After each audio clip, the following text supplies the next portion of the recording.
안녕하세요. 낯가리는 박 목사입니다. 여러분, 마음이 흔들릴 때가 많죠. 그리고 마음이 무너질 때도 많으시죠. 주님과 함께 늘 행복한 나날을 보내고 싶은 게 우리 마음인데 그게 참 쉽지 않습니다.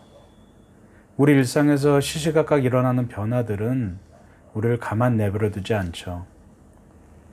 언제나 말씀을 통해서 주님은 축복을 약속하시지만 정작 우리 삶은 변한 게 없어 보입니다. 그리고 처음 예수님을 믿었을 때 경험했던 수많은 놀라운 감격들, 기적들, 이제는 서서히 희미해지기도 하죠.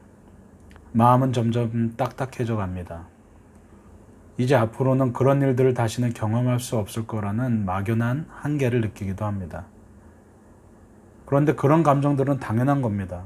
아무리 위대해 보이는 사람도 누구나 다 똑같이 신앙의 굴곡을 경험합니다. 위대한 선지자였던 엘리야조차도 마찬가지였죠. 바알 선지자들과의 영적 싸움에서 놀라운 승리를 거둔 것도 잠깐이었습니다. 이세벨이 자기를 죽일 거란 소식을 듣고 난 뒤에는 곧바로 절망에 빠져버리죠. 이세벨의 위협의 말 한마디가 엘리야를 절망하게 만들었습니다. 엘리야는 광야로 도망쳐버립니다. 조금 전까지 하나님의 놀라운 기적과 함께했던 엘리야는 이제 비참한 도망자 신세가 되었습니다. 조금 전까진 하나님의 놀라운 기적과 함께했지만 혼자 몸으로 정처 없이 광야를 헤매다가 앙상한 나무 한 그루를 발견합니다. 엘리야가 절망 가운데서 겨우 붙잡고 몸을 의지했던 로뎀 나무는 사실 광야에서 자라는 앙상하고 자그마한 쌀이 나무를 말합니다. 뜨거운 태양이 내리쬐는 광야에서 쌀이 나무는 넉넉한 그늘이 되지 못하죠. 로뎀 나무는 사실 아무 도움이 되지 못합니다. 위로와 회복을 상징하는 것이 아니라 공고함과 절망을 상징하는 나무입니다. 그리고 그 밑에서 누더기가 된 마음으로 하나님을 부릅니다. 하나님, 이제 저는 더 바랄 것이 없습니다. 내 생명을 거둬주세요. 내가 내 조상보다 나은 것이 뭐가 있겠습니까? 그러고는 쓰러져 버립니다. 우리가 절망의 끝자락에 다다를 때, 모든 것이 마지막이라고 체념할 때 바로 그때 주님은 우리를 안으시고 품어주십니다. 모든 것을 체념한 엘리야에게 주님은 구운 떡과 물을 주십니다. 사실 그리 대단한 건 아닙니다. 일상에서 늘 먹던 것이죠. 그리 특별한 것이 아닙니다. 그렇지만 주님께서 광야에 베푸신 이 식탁은 엘리야에게 온전한 회복을 선사합니다. 지쳐 쓰러진 엘리야를 어루만지시고 광야 한가운데서 먹고 마시게 하셨습니다. 평소에 별것 아닌 것들이 광야 한가운데서 생명의 씨앗이 되었죠. 이것이 바로 일상의 기적입니다.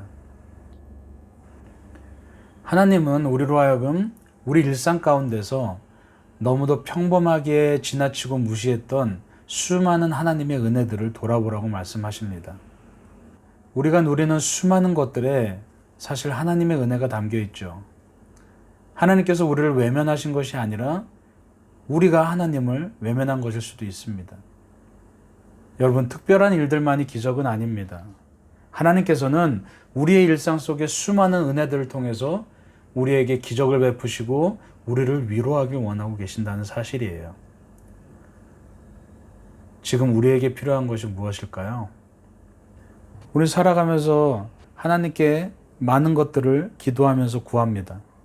그런데 없는 것을 구하기 전에 먼저 주님께서 이미 우리에게 주신 것들에 감사하고 또 그 안에서 온전한 위로를 찾는다면 우리도 광야에 마련된 주님의 식탁에서 함께 먹고 마실 수 있을 겁니다.